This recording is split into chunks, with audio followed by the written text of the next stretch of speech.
Come along with me and look at terrible houses on Zillow. All right, this is an exciting and rare opportunity because normally if we would try to get a glimpse of a place like this, they would shoot on site. So this one's a measly 16 million. All right, from the outside, it looks just majestic. So what do we got here? We got a heart-shaped pond. Yeah, and then a man-made pond, which is an unnatural shade of blue that I've never seen before. It just blends right in with the Vermont countryside, doesn't it?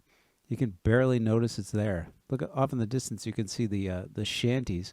And then here, you can see this gaudy monstrosity. Ah, the Vermont countryside, the green mountains rolling with lush, beautiful foliage. You got your beautiful trees, you got your nice man-made aqua hue blue-ass pond. You got these 3 Necco wafer chairs, and then, oh yes, the giant human head statue that's staring out over the water. How creepy. Oh, and every house needs this, probably made of imported stone from the cliffs of Santorini or something. Airlifted on a C-130, delivered by Ericsson Aircraft directly to their front door. I think they work with the same designer as the lady from Beetlejuice. Okay, so now we're finally allowed to go inside, and normally the alarm bells would be ringing and machine guns would be fired at us.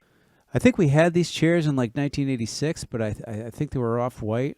And here, a nice statue of Vladimir Lenin, which we didn't have.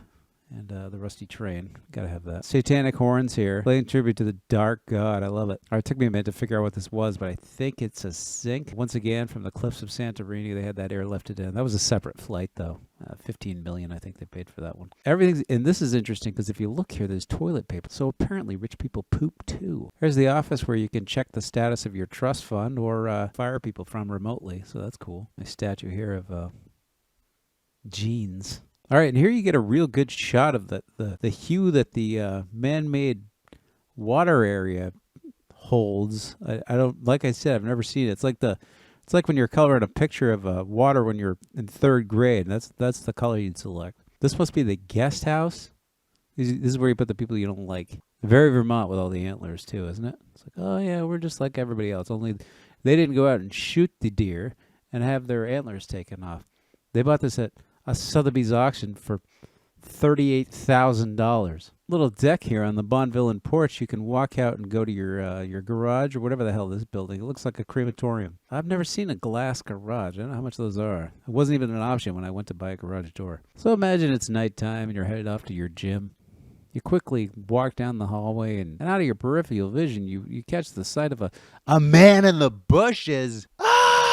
Oh, silly me. That's not a man in the bushes. That's just a $150,000 iron cutout that I picked up at that auction in Soho last year. Can I interest you in a rock? What do you do in a room like this? You just walk in there and look to your left and right? Ah, there's my roadster. But what's the purpose?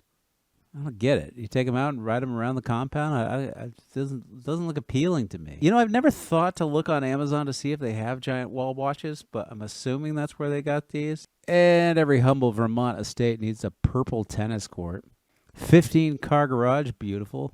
Oh, add on another 4. Oh yeah, I forgot to mention, what every house needs is its own mini golf course. You've got one at yours, right? And there's probably some poor grounds crew out here making $3 an hour vacuuming it with a Hoover every day. And nothing says being neighborly like a 9-foot wrought iron gate. So how many days of the year you think this place has lived in? It's somebody with big money from New York that comes up and says, I want a house in Stowe. Give me a house in Stowe. Meanwhile, the surrounding shanties have their property taxes go through the friggin' roof. They can't afford to live there. They can't afford to live anywhere good, so they have to live in the old crap holes downtown. Meanwhile, these people, out on well-to-do land, are riding across their homemade pond in their friggin' zip line. It's time for a revolution. If you're gonna have money, at least have sense. Sense enough not to put a giant friggin' metal head next to your homemade pond. It has 11 bedrooms. It has 16 bathrooms. The realtor couldn't even show us all 16 bathrooms because her camera ran out of room.